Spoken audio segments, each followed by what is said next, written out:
let's talk about Kouign Amann.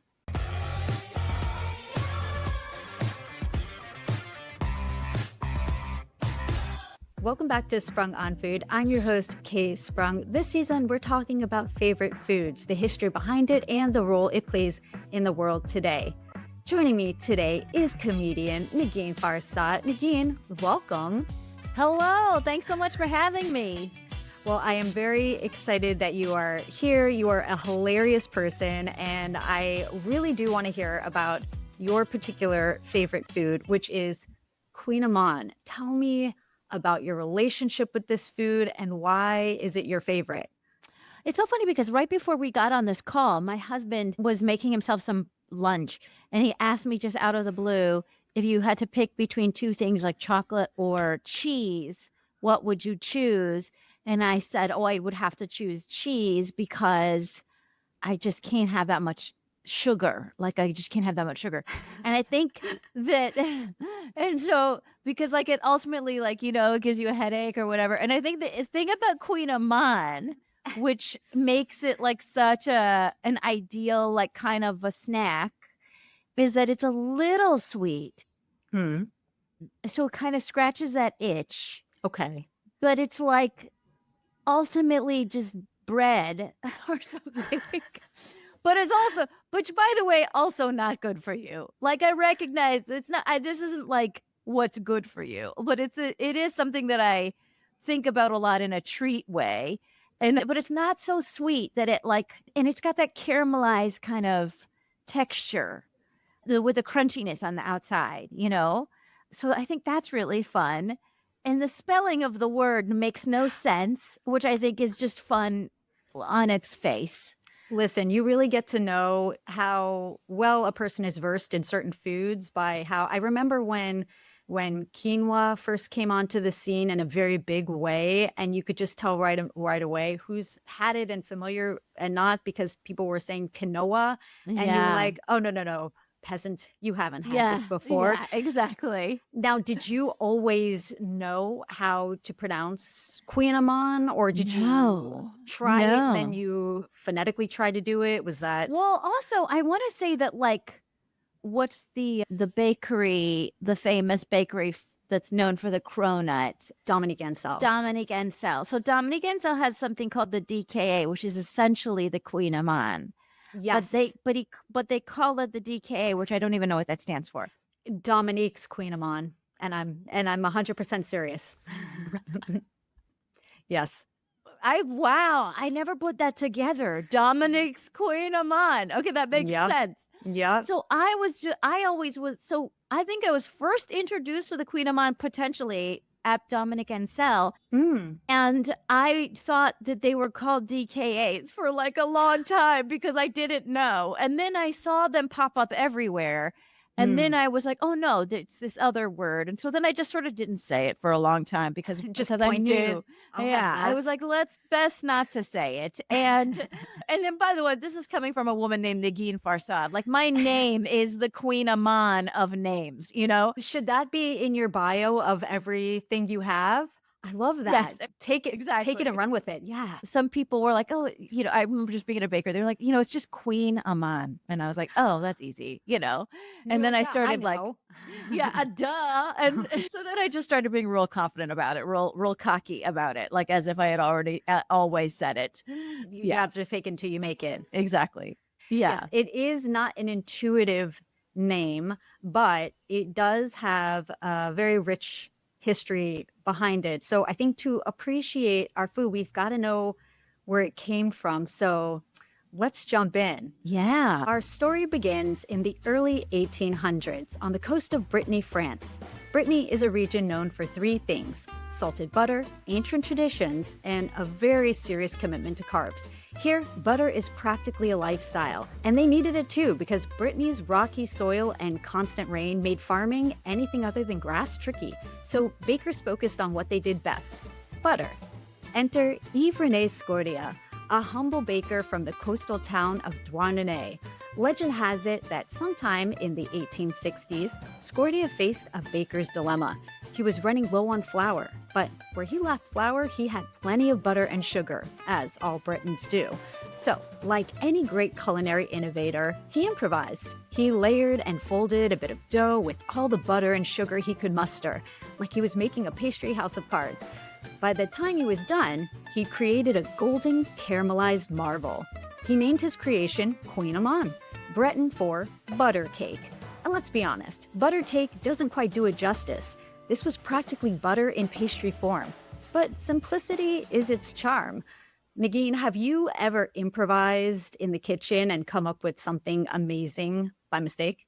Oh my God. I'm not like so good. I think sometimes what I do is like I'll like try and cook something, but I don't look at a recipe. I just kind of eyeball the ingredients. And so that's not like inventing something new, but sometimes when I sort of get it right or get it close to like what it's supposed to be, I feel very feel very smart. And accomplished. Accomplished, a conqueror, like what Napoleon must have felt like when he took over all of those lands. You know what I mean? Like that's kind of like how I feel in those moments when I get approximate measuring right. The funny thing is like I kind of grew up with that. Like my mom's Iranian, and so all of those recipes, they're not like written recipes, they're all just kind of orally passed down recipes, and it's like a pinch of that and like a one finger of this, or like, a fistful of that, that's how all of the recipes are. And so nothing is like, I find there's something about like measuring that I find incredibly alienating. And so my experimentation in the kitchen is like, is like, can I just figure it out by eyeballing it? And sometimes that's great. And then sometimes it's like disastrously horrible. But in general, I wouldn't even say I'm like I'm not a confident cook, like by any means. I will say, I always preach this, that cooking is an art, baking is a science. So if measuring is not your thing, we'll stick to cooking. To cooking, right, Yes, right. yes. Yeah. Now, Kouign Amann isn't a cake in any ordinary sense. It's dough layered with so much butter and sugar that during baking, it caramelizes to perfection. Imagine a cross between a croissant, a pie, and pure joy, and you're getting close. The outside is crispy and caramelized, the inside soft and buttery. It was love at first bite for Douarnenez. At first, Kouign Amann stayed a hometown hero, a special occasion treat for family gatherings and local fetes. But as villagers swapped recipes and tourists passed through, it didn't take long for the surrounding towns to catch on. By the early 1900s, Kouign Amann was a fixture at Breton celebrations, a delicious reminder that butter always wins. Traditionally, Kouign Amann was baked as one large cake in a round tin, which meant you'd slice it up like a pie. A big golden disc, crisp on the outside and ooey-gooey on the inside, ready to be devoured. And back then, it wasn't just a treat, it was practically a social statement. Kouign Amann said, "We're Breton, we like butter, and we're not afraid to show it." Negin, have you ever tried that original Brittany version as that pie-shaped Kouign Amann? No, I didn't even know that this was French, which is really embarrassing because I lived in Paris for quite some time, and like a couple of years, and I really pride myself on speaking French and having had French lovers and like really, which is really indulged in French boulangeries. But I have to be honest, like in Parisian boulangeries, you will not actually find. Well, what I will say is that this is and was very specific to Brittany. It was a very much like a Breton thing and didn't really have a major crossover moment. But today, I mean, they could embrace it, but maybe they're not feeling it. I don't know. Like as recently, I think as last summer, I was in Paris and I did not see the Kouign Amanns in any of the bakeries I went to. I mean, but who knows? There's maybe I didn't go into the right bakeries. But I wouldn't be surprised because they're pretty strong regionalists in France, so I would not be surprised if they're like, non, mais that is Breton, you know what I mean? Like I can picture that happening. Yes, and that's precisely, I think, how it is in many different Italy is like that as well. Things are very, very hyper regional, and just because you are used to one thing in one area does not mean that you can cross over and find that same thing somewhere else. So I think they kind of do maintain that little insular vibe there, and I don't know. In today's day, though, I guess Paris is still like, no, no, no. No, no, no. And Yeah. I mean, it's funny. There's an argument to be made for all of it, like regionalism, but also just like throw it all together, mix it around, let everybody have a taste of everything. Yes. But I remember even growing up, like, I grew up in Southern California. And when I was going to school, I went to school at Cornell in upstate New York. And I remember those first few years, like going to the supermarket. The supermarket had just some different items. Like there was a regional difference between like what was distributed, regionally in terms of like yogurts and milks and cheeses and stuff like that. My most favorite thing about traveling is going into grocery stores in different states, Yes. in different countries, and just I could do that over a museum any day. That to me is amazing because then at the end of it too, you can buy snacks. So I Yeah. love that. Also, I gotta be honest, I'll spend a long time in like a deodorant aisle in a foreign country. Yeah. And Check for out what any those particular, deodorants are doing. They just have okay. different brands. It's just some Mm. fun time with different antiperspirants. You know what I mean?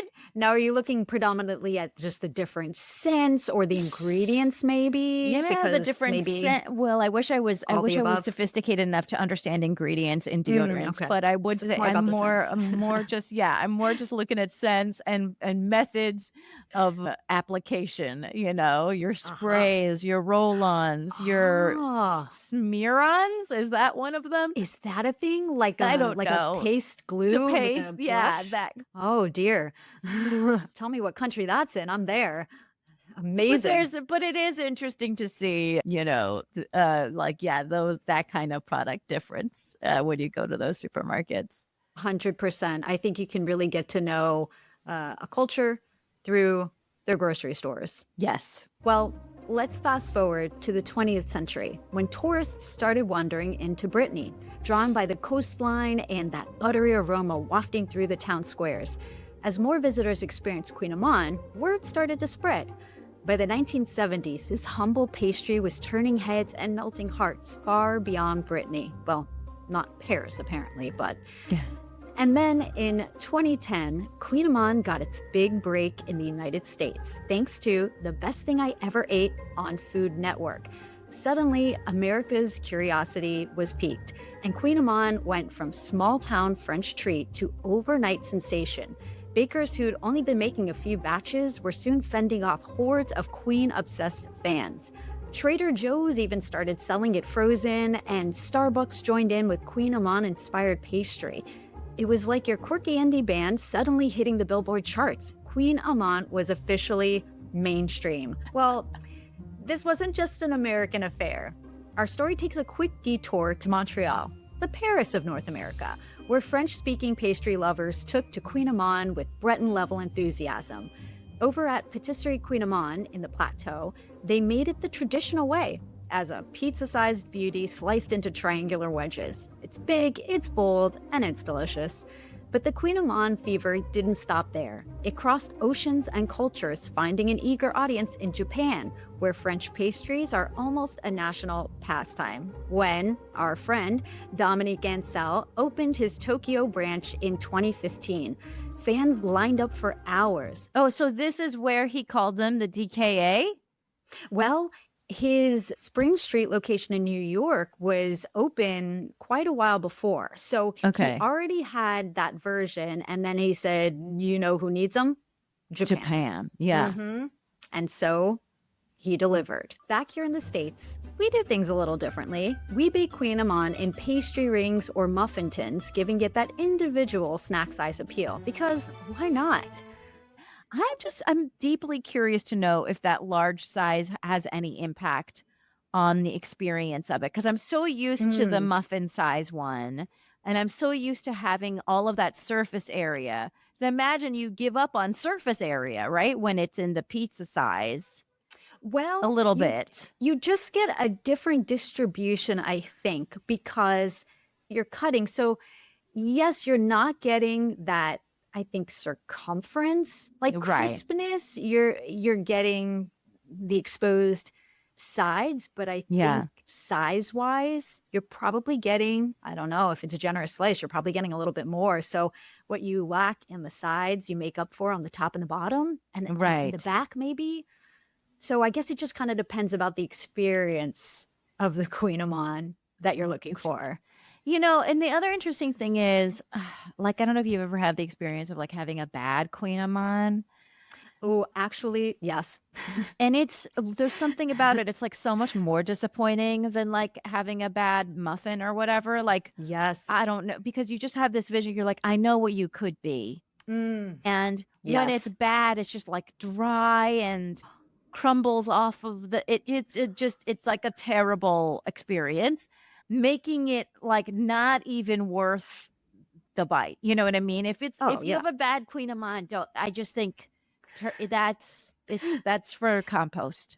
It's a sad day. Yes. Yeah. The one that I comes to my mind is it was so I know butter is a great thing, and Paula Deen would probably be crying somewhere if I said this, but it was a butter bomb. There was Oh, it was too much. way too much. And there is such a thing Interesting. as, like, I think way too much in a pastry. It was so saturated. It was very Like unenjoyable. dripping. Uh-huh. Almost. Like there was just I think the key is that perfect balance, right? Yeah. Of all the components. And this one was just skewed way too butter heavy, and I couldn't even finish it. I felt sick. And that's Wow. saying a Okay. lot because I love Yeah, desserts. I haven't had it in that direction. I've had it in the like dry direction, which I guess maybe they Oof. just didn't do enough butter Oh, in these the two first places should have got place. together. Yeah, exactly. The Somewhere in the Goldilocks of Queen middle. Amanns. Yeah, Hmm. that's what exactly. Oh, yes, a bad one can ruin the experience, but then I think that just opens up the quest to find a better one. Yeah, and I just want to say to whoever has had a bad one, I'm like sorry. I see you. I feel you. yeah, I'm so sorry. That's not the representative experience. Like, Mm. please don't give up on this one treat. I like how you are the spokesperson for Queen Amon. You're like, I will take on this hardship of Well, everybody's bad experience. It's well, so noble. I remember buying this Queen Amann once and getting so excited, and I was like out Oh, of town. I was tired. I had to like go on a plane or something. You know what I mean? I'm a like stand yeah. up comic, so I travel for work, and it was like a bright spot in an otherwise just exhausted day. And I took a bite into it, and it was just like, like, have I no comfort today? So, Maybe. Oh, friends, if that has happened to you, I promise you it gets better. Nagina's on your side. Rest assured. Well, American chefs took it a step further, experimenting with flavors that would make the Bretons say, ooh la la. There's pineapple pink peppercorn, coconut, chocolate, and black sesame versions. We might not be French, but we're definitely creative. Enter Belinda Leong at B Patisserie in San Francisco, who made Queen Amman her signature pastry. Negin, have you ever tried any other type of flavor interesting like that? Well, Or first, just I want to classics? say something about American innovation, which is that I very much appreciate it. Hmm. I feel like, there's a reason we went to the moon and invented the internet. You know what I mean? That's where Mhm. we do stuff like that. I have a question for you who knows about food. Could you change the sugar into, now this is something that feels like a cousin variation to the regular, like a brown sugar? Is that something that So could change the game? yeah, I've Yeah. never personally done it, but what I will say about brown sugar versus white sugar is that there is a different water content. So you're going to want to put that into the equation. I think classically too with the Queen Amman, a salted butter, which is kind of contrary to a lot of other baking where everybody recommends using unsalted butter. Salted butter is the one of choice for a Kouign Amann, which also has a higher water level content than unsalted butter. So putting that into the equation, that all then plays into how the layers flake up.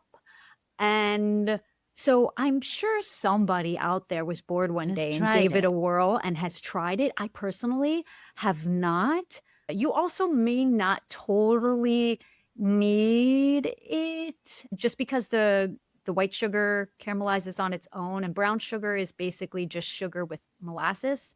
So Okay. you might not need it, but like, listen, if you want to give it a try and report back to me, I will be very excited to hear how Yeah, this I went mean, there's down. something about like the brown sugar, like if you ever make oatmeal, it tastes Hmm. better with brown sugar than with just like regular Sure. sugar. So Yes. like I feel like it must change. Yeah, I feel like it must do something to the flavor.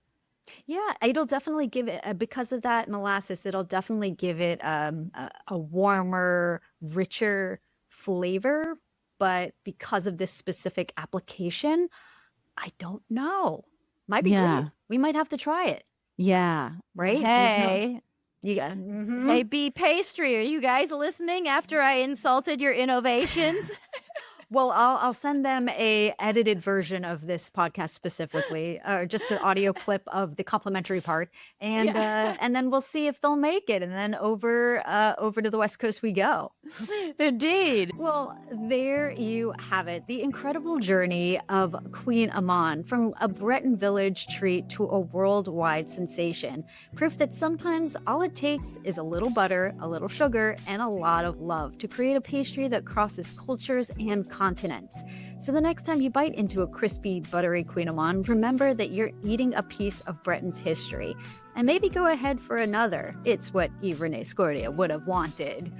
Negin, are there any pop culture or modern society moments that you think Kouign Amann really made its mark? I mean, interestingly, I feel like the Queen Amann at during the heyday of the cronut, what happened was when there were lines in New York City and people were tweeting about it and posting about it on Instagram or whatever they were doing. I don't remember when the cronut was, Yeah, what years that was. yes, it had to have been when Instagram was around, which was Instagram, I think started in, I think 2010, 2011.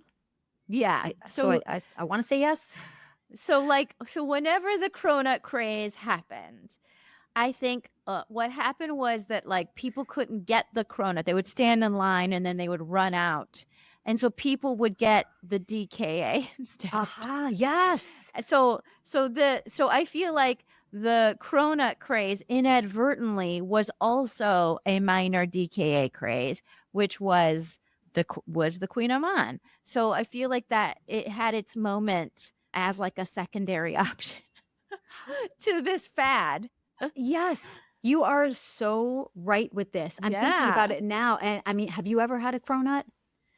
I have, but I had one probably like a year after the craze because I would walk Wow, by that's and they, soon though. After I guess so, but I would walk I've by never the even had one. bakery. You never had one? No, they're delicious. But I've like, still never had one. No. I would walk by the bakery and I would just be like, man, this line's ridiculous. I'm not doing it. And then I would say, I don't want the cronut. I just want the DK. And they're like, and they would like, oh, you don't need to wait in this line. So then I would go just VIP. get the DKA as a way of like not standing in line. Yeah, I mean, it's not a bad strategy. Exactly. That's like a life hack, by the way. Oh, If you find yourself in New York City during a food craze, which is every day, get the second most popular thing at that place. I think that's an excellent hack. Yeah, It truly that's what I is. always do because I like can't handle the line for the thing, Oh. and I'll always just go up to and like I'm not trying to get that thing, and I'm like, oh, then you're fine. Oh, that is a really, really excellent strategy. Is there anything out there that you would wait in a line for? There's a place called Breakfast by Salt's Curates in the West Village in New York City, and the line there for the pancakes is long. But they have a really Pancakes. delicious, like, oat-ish pancake. I don't even know what the pancake is just not a traditional pancake. It's a little more crumbly, which maybe Crumbly. doesn't sound like a great quality, but it's actually quite delicious. Okay. And I have a child and a husband, and I have made and for my birthday I made them stand in that line. And that was maybe the only time in the last 5 years that like we stood for 45 minutes to get a Mm. table so that for my birthday I could eat this one pancake, and it was fun. Well, I mean, that's all part of the experience. And it's your birthday, special occasion, so they have to wait. There's no ifs, ands, or buts about it. And if it's a Exactly. special, I played my cards right because it was like the only yeah, time I knew I could get these two people to do, to do my bidding. yes, they're like, you get one a So, year, choose wisely. And you were like, yeah, birthday, crumbly pancakes, check. exactly. I also have to say, now that we're just like on the subject of pancakes, that my mom makes something called Kae Sprung, and it's Whoa. this kind of like Iranian slash like Azerbaijani pancake where Wow. the main ingredient is eggs, and then the like minor Ah, ingredient is flour and it's eggs and yogurt. The flour is just kind of like an afterthought that binds everything together. yes. And that's interesting because then you're actually getting like an almost healthy thing. But Mm. what the Iranians do is they sort of like pour a bunch I want to say like a grape molasses Wow. as their syrup. And sometimes my mom will experiment with like grape molasses, pomegranate molasses, date Aha. molasses, like a I date syrup, love like sort of that. mixed together, a little interesting. So yeah, so folks, I don't gegenach, you know how to spell it. I don't need to tell Yeah, you. the, Uh, the typical spelling.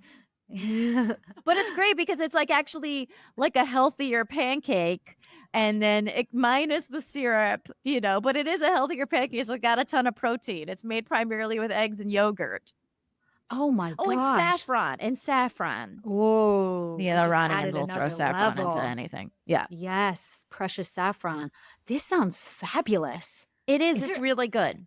is there anywhere in New York serving this that you know of? No, I mean, They and it's should. funny because I have one of my best friends has a restaurant in Los Angeles called Lemon Poppy Kitchen. Shout out! And I've been trying to get her to make it at Lemon Poppy Kitchen. So Well, let's see if we get a groundswell of people to go to Lemon Poppy Kitchen and ask for the Gegenach. yeah, start flooding their Instagram. Tell Yeah, them yeah, yeah, yeah, with yeah. forks and knives. We want it now. I think what you need to do is you just need to partner up and do a pop Yeah. up there. Yeah, no, Make exactly. it happen. Exactly. Yeah, yeah. I also need to like learn how to make it myself before. Okay. Step one, learn how to make Yeah, it. step Step one. two, launch a massive pop up. Hey, I can see it in the future and I cannot wait to see it happen.